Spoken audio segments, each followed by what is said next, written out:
What's good, everybody? Welcome back to the channel. This is Vandit Dubey. Hope you're doing good.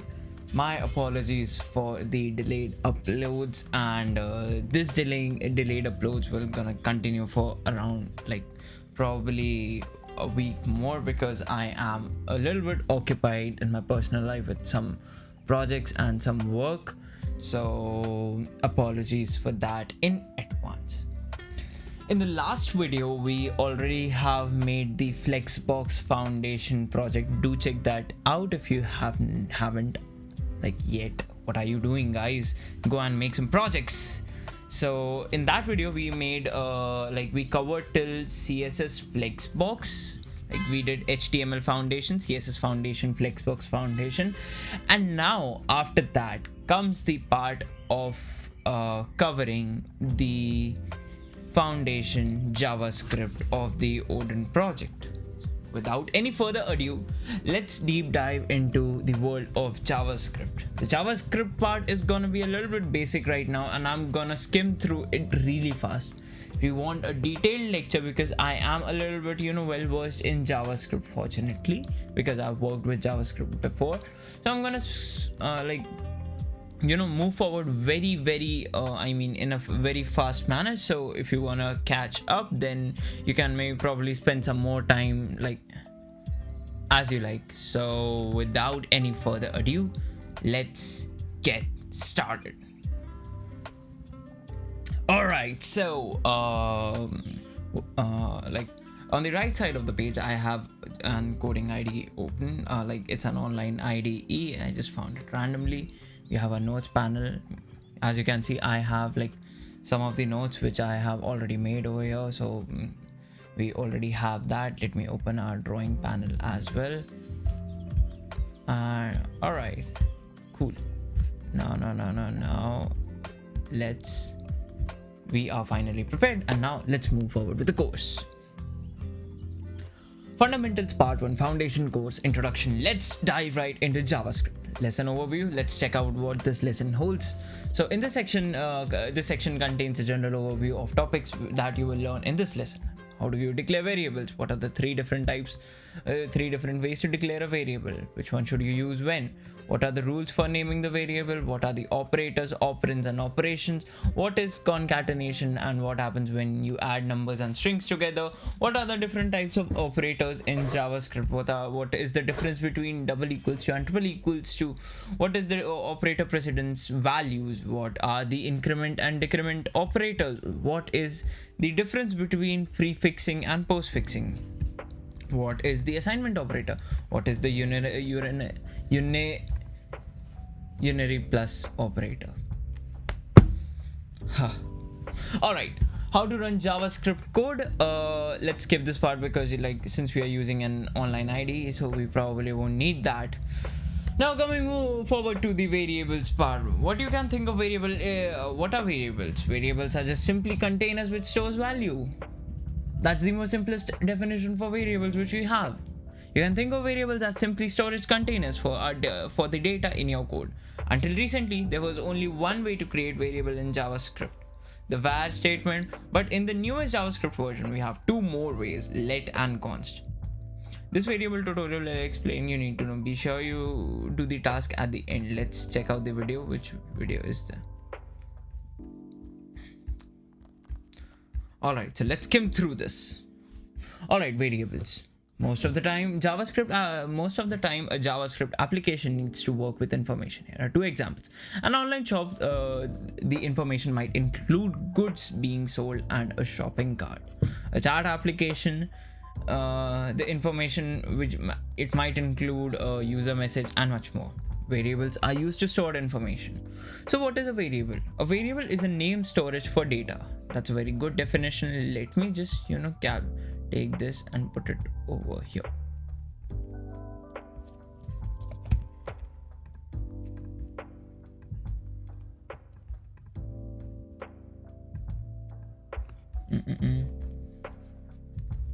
Right, so we have an h1 of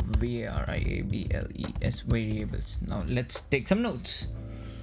What is a variable? A variable is a variable is a name storage of data which we can use we can use variables to store goodies, visitors, or other data. To create a variable in data in JavaScript, we use the let keyword.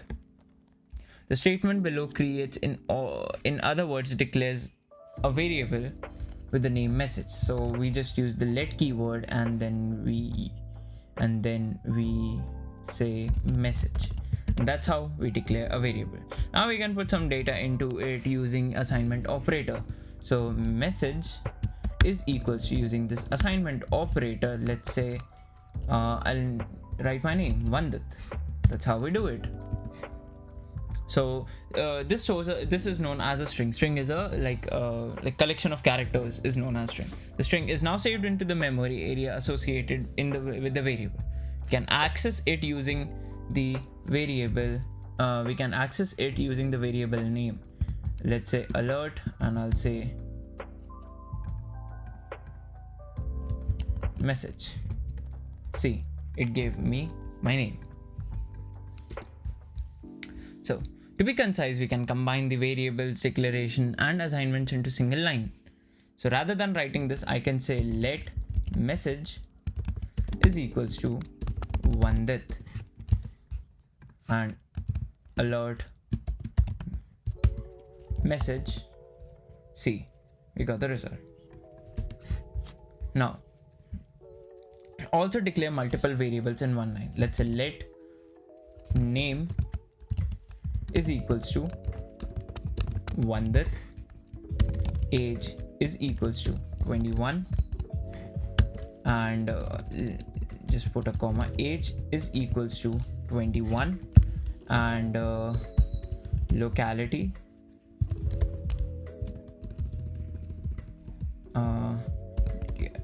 ONALITY, nationality Indian. Perfect. So that's how we do it. This might seem shorter, but we do not recommend it for the sake of readability. Please use the single line variable operator. So that's just using my actual name, and then then we use let age just for the readability causes 21, and then let NATIONALITY as NDIN, Indian. Perfect. And I'll just delete this. Yep. Alright. Some people may also define multiple variables in multi-line style, or even in the first comma style. So that's just your personal preference if you wanna do it, but that's not the case over here. You just need to know about this different types of different conventions people may use to name the variables. Otherwise, you don't need to focus on it that much. It's a pretty simple topic. A real life analogy: we can easily grasp the concept of variables if we imagine it as a box for data in which uniquely named sticker. For instance, the variable message can be imagined as a box labeled message with the value hello in it. So technically, if I want to give you a small idea, let's say I have I have a box named name, another box named age, and another box named nationality, and inside it I just put in the value. I'm putting the values like Vandit, my name, my age, which is 21, and inside it I'm putting my nationality, Indian.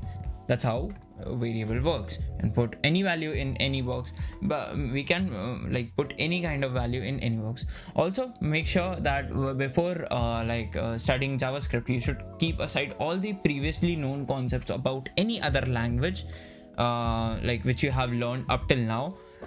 Those concepts are not most of the concepts are not applicable in JavaScript. So keep a fresh mind and don't let your conventional thoughts come into the way while learning JavaScript, because JavaScript is it works very differently from other programming languages. You cannot just compare Java, C++ and other languages and Python as you just cannot compare and put them in the same box, because JavaScript works completely in a very different way. Alright, we can also declare two variables and copy the data from one another. Like if I write my age, I'll say, what I can do is, I can just say name is equals to TIO nationality, and it will give me my, and if I then like console log my name, my name, then it prints Indian. See it? Right. That's how we work.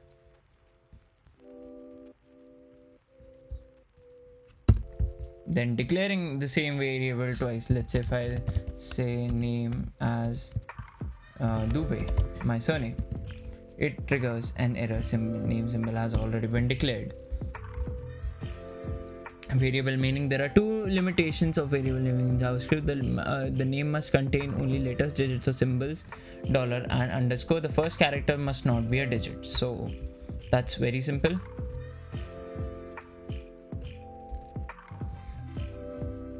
After that, there are some reserved names which you cannot, obviously you cannot name a variable let, because let is already a defined keyword, and if I try to do something like this, it will give me an error. You cannot use this, just you cannot. So that, and then normally we an assignment without use strict.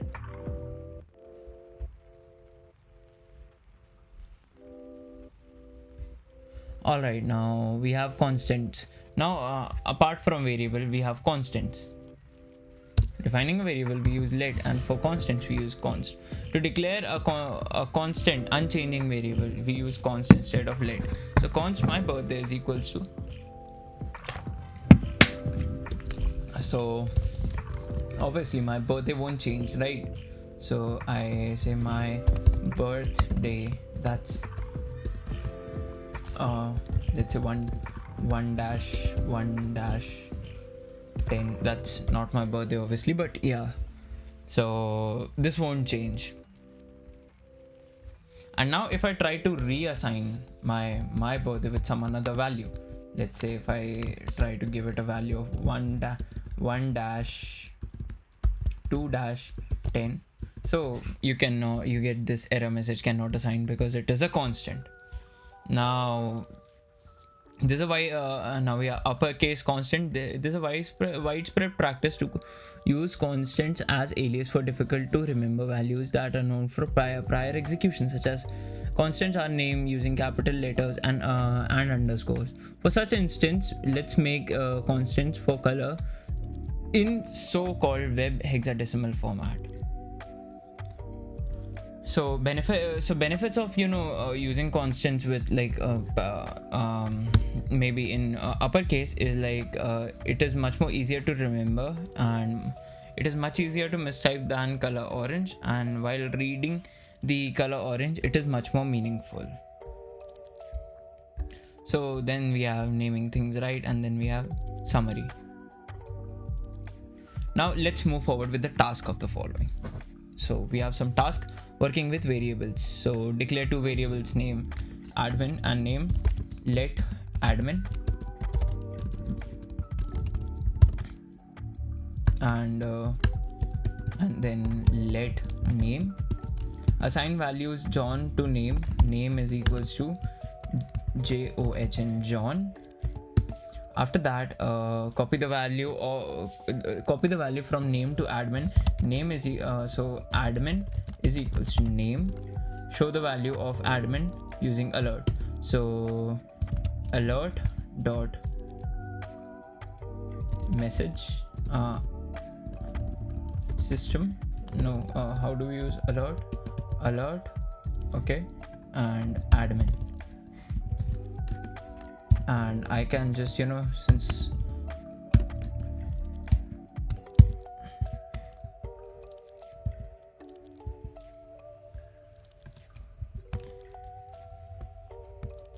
this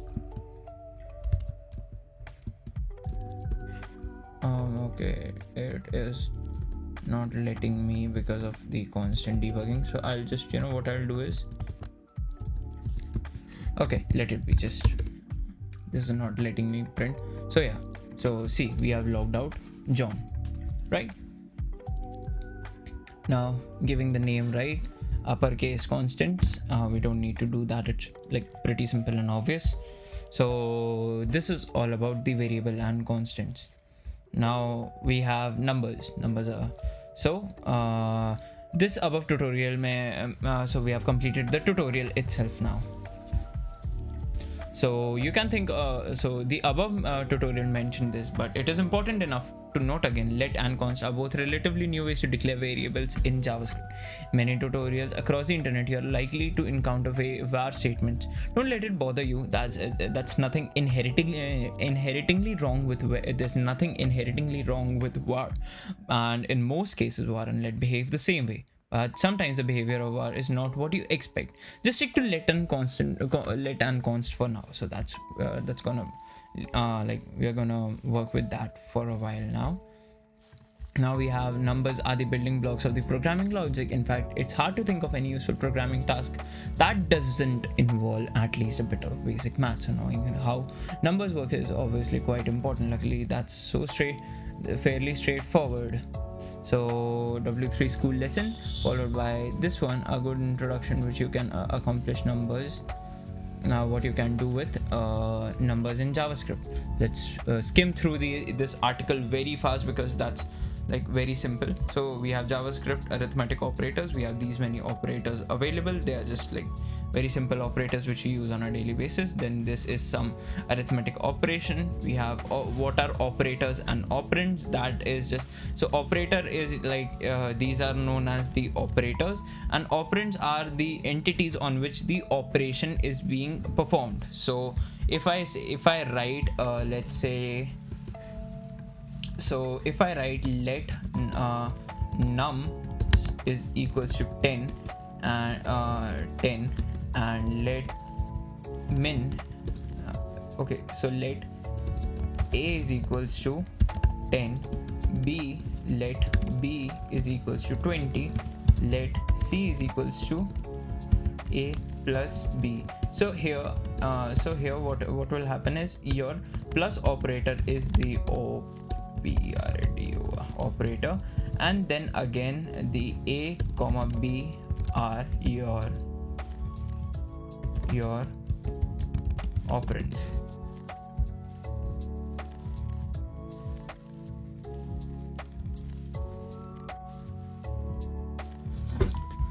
Alright, so we have adding, subtracting, multiplying, dividing, remainder. So that's pretty simple. We have incrementing, we have decrementing, we have exponents, we have operator precedence. So the operator precedence is described in which order the operations are going to be performed.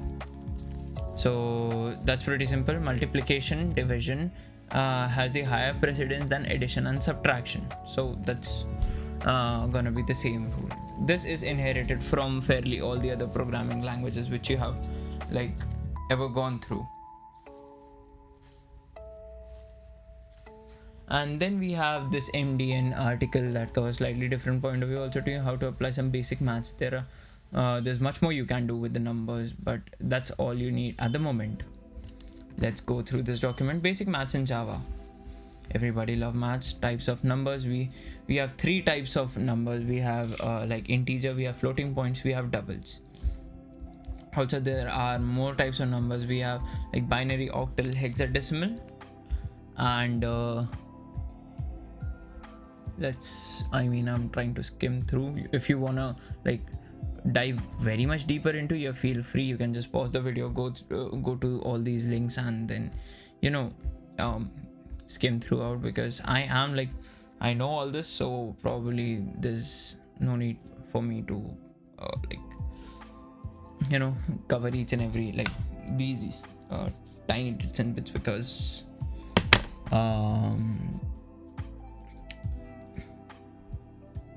useful methods. Number object to round up a number to a fixed number of decimal places, use toFix method.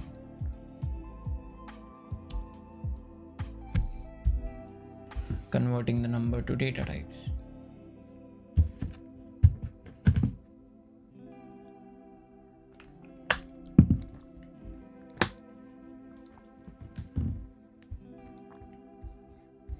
So I have like, see, this is the important part over here. For to round up your number to a fixed number of decimal places, you use toFixed method. And I'll just, you know, copy and paste it right now over here. And I'll just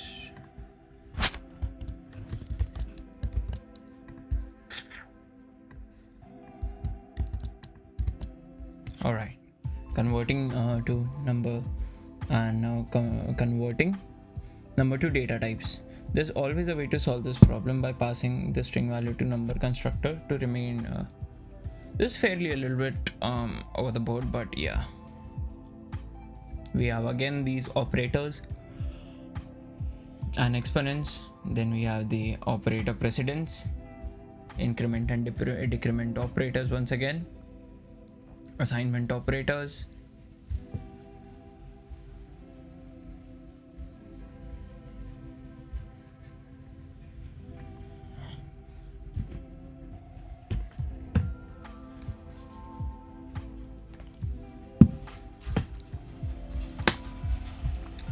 comparison operators,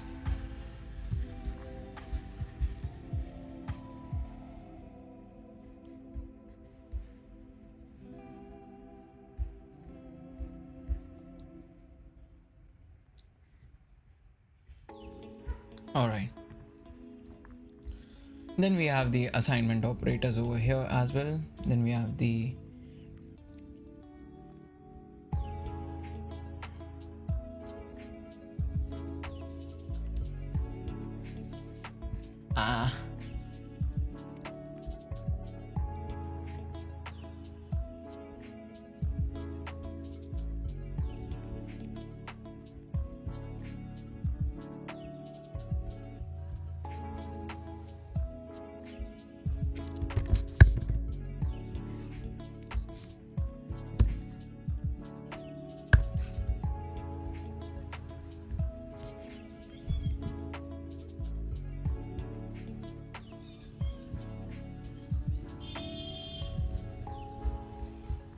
all right, so that is it, I guess, for the entire skimming, because this all is way too basic, and that's just the language introduction. So I probably think that you won't be needing all this like in the longer run and in the development phase. What you need to focus on right now is the far more advanced topics. So I won't suggest you to, you know, like wait for, if you're a complete beginner, then I would like suggest you to go throughout go to a YouTube playlist or something. I'll link down some of them in the description below.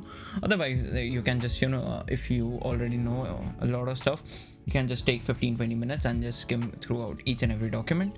I have already like gone through these kinds of documents like a lot before, so what I'll do is I'll probably skip this, and you know, maybe I'll just save some time and move forward with a little bit more advanced concepts, because after this video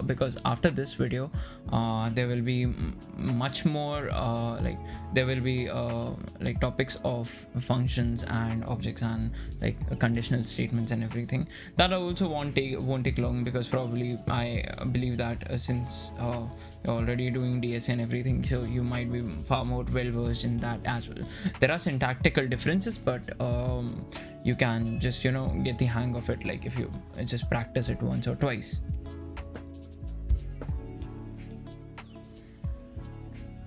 All right, now let's go to the knowledge check part and try to answer all these questions. So the first question is name the three ways to declare a variable. So we have var, const, and let used to, like let and var are technically the same, constant are the constant values.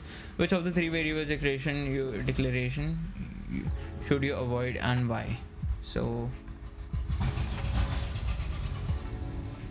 okay, so that's like not important. What are the rules you should follow when naming a variable? What happens when you add numbers and string together? It will give you a stringed answer. So like if I want to give you an example of this, so let's say if I have a string variable a is let's say x is equals to 1 2 3. So and if I say let x y is equals to 4, so the answer would be, if I do console.log, if I do x plus y, what I'll get is 1 2 3 4, because it converts it to string. If I want to do it like add, so what I'll do is number y.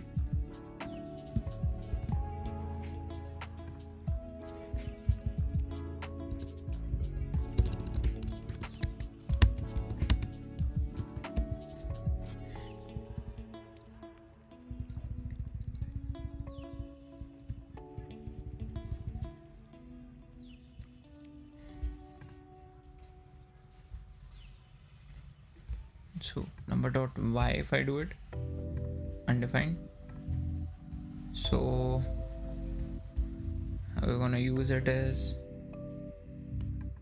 just let me go to this document, and I usually I use a different method for this, but since you're sticking to the tutorial, it's just maybe this tutorial had it.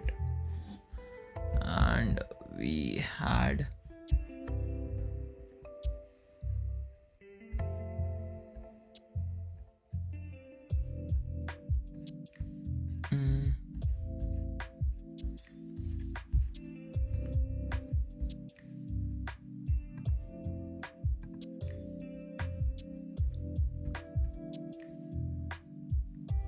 prefix and number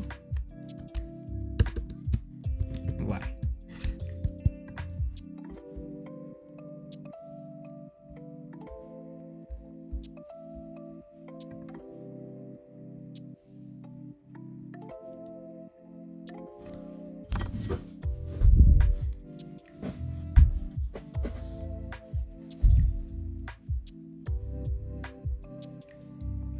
Fix this calculation. Now what I can do is, let's say let z is equals to x, so I can do is number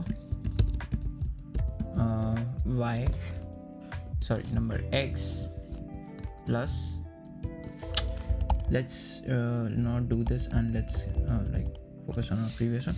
So what we'll do is, we'll do number and number x.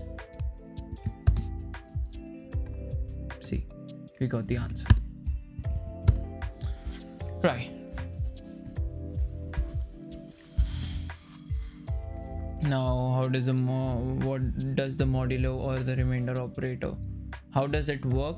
So it gives you the remainder. Like if I have once again, if I have if I do like 10 mod 2, give me 0. If I do 10 mod 3, it gives me 1. So that's how it works. So if I say if x equals to y, it gives me false. It compares the data type, it compares the the values, and like now if I do it 1 2 3, so it still gives me false. It compares the value, and triple equals to, it gives it compares the value inside.